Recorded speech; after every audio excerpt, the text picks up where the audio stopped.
How to get your students to feel confident within themselves. I'm Ellie Aurora from Mindful Productions. I've been a teacher, a life coach, I'm an actress and a producer, and now I combine everything that I love into one package. Have you ever noticed that some students just shut down and you can't reach them?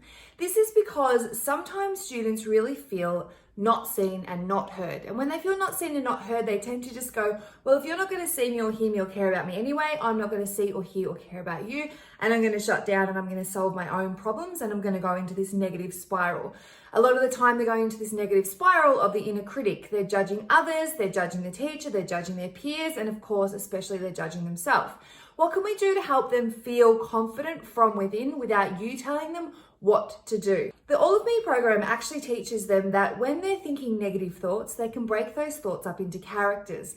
They're the characters of the inner critic, which might be saying things like, you're not good enough, no one likes you, no one cares about you. Allowing them to realize that they've got an inner critic inside them really helps them to see that those negative thoughts don't have to be who they are, but they can be a part of them speaking to them. The other characters are the inner procrastinator. Now, the inner procrastinator can be the voice of, let's quit, let's not do it right now, let's put it off. It's sort of trying to avoid, obviously, pain for the moment and prolong it for later on one day.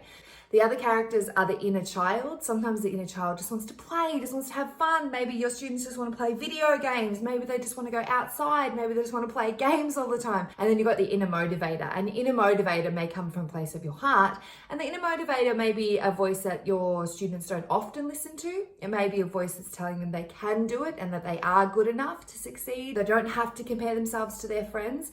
So it's really about breaking these thoughts up into characters so that when they hear that voice of the inner critic or the procrastinator or the child, they can go, okay, that's okay, you're allowed to, that's normal, thank you for speaking. I can see it, I can address it, I can process it and help me understand those thoughts.